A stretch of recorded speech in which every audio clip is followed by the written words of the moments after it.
Le service des maladies infectieuses et tropicales est en alerte. Avec la flambée des cas Covid-19 dans le pays, les cas dits compliqués se multiplient. Les cas compliqués, c'est les cas des patients qui vont venir aux maladies infectieuses et qui auront besoin d'être admis en réanimation. Donc, c'est des patients qui viennent pour la plupart parce qu'ils ne peuvent pas respirer, parce qu'ils ont une tension qui s'est effondrée, soit parce que la fièvre est trop importante ou bien carrément parce qu'ils sont déjà dans le coma. Ce lundi, le service compte 2 morts, des personnes qui avaient été placées sous assistance respiratoire. Aux soins intensifs, la lutte est engagée 24 heures sur 24 pour sauver le plus grand nombre. Comme ici, dans cette chambre, avec ce patient de 41 ans. Nous avons commencé à le prendre en charge de façon très invasive, très agressive, pour gagner du temps sur l'évolution de son cas. Aujourd'hui, après 48 heures d'hospitalisation ici, il est toujours sur respirateur, mais il affiche des paramètres qui sont pour le moment satisfaisants. Un peu plus loin, nous rencontrons Lynn, pharmacienne sur son lit. Après plus de 5 jours d'hospitalisation, elle connaît depuis dimanche une nette amélioration de ses constances. Les médecins lui ont même retiré le respirateur artificiel. Quand je venais, je n'avais même pas sang. Et là, sans oxygène, je respire. Elle est arrivée dans un tableau donc de difficultés respiratoires. Et on est passé par toutes les étapes pour la prise en charge jusqu'au ventilateur. Là. Donc elle est restée sous respirateur pendant 1 semaine. Et au bout d'1 semaine, nous avons régressé tous les médicaments que nous avons vus. Et depuis hier soir, elle est totalement réveillée, mais on prépare sa sortie.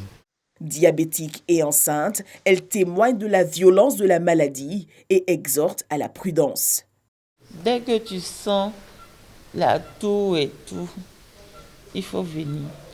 Parce que moi, j'ai commencé à tousser, je suis restée jusqu'à quand je suis venue, mon poumon là,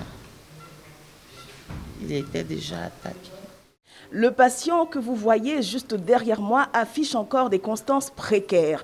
Pendant 5 jours, il a ressenti de la fièvre, de la forte fatigue. Il ne s'est rendu à l'hôpital que lorsqu'il n'a plus été en capacité de respirer. Il est arrivé au SMIC avec des difficultés respiratoires importantes. Il a été pris en charge depuis le samedi et pourtant, ses constances restent encore précaires. L'appel est lancé par le corps médical aux populations.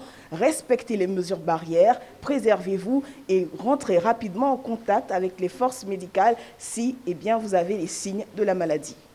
Pour le professeur Bois, le relâchement dans la lutte contre la propagation de la maladie à coronavirus pourrait conduire au pire. Le nombre de patients dépistés augmente et le nombre de cas graves aussi va augmenter.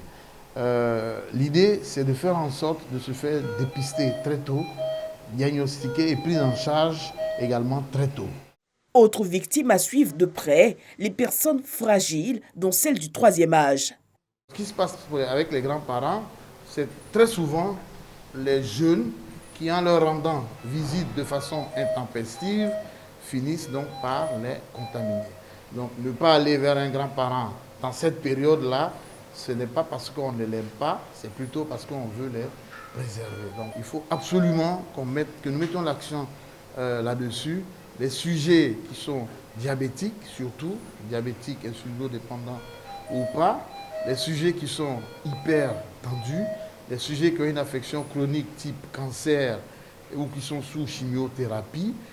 À ce jour, la prise en charge des personnes atteintes de la Covid-19 en Côte d'Ivoire reste gratuite.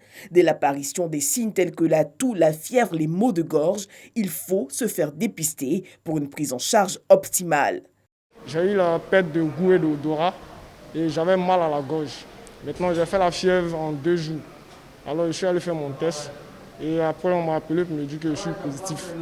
Alors, on m'a demandé de me rendre au CHU immédiatement, donc je me suis rendu au CHU ici. Et cela fait 7 jours que je suis les traitements et actuellement, je suis en pleine forme, je suis hors danger. Les patients sont invités à la patience et surtout au respect des mesures barrières au sein des structures dédiées à la prise en charge. On se rend compte qu'il y a une augmentation du nombre de patients dépistés positifs. Ça crée un petit embouteillage au niveau donc, du service, mais nous faisons tout pour les satisfaire donc, dans les délais requis. Donc nous leur recommandons de la patience et de la compréhension.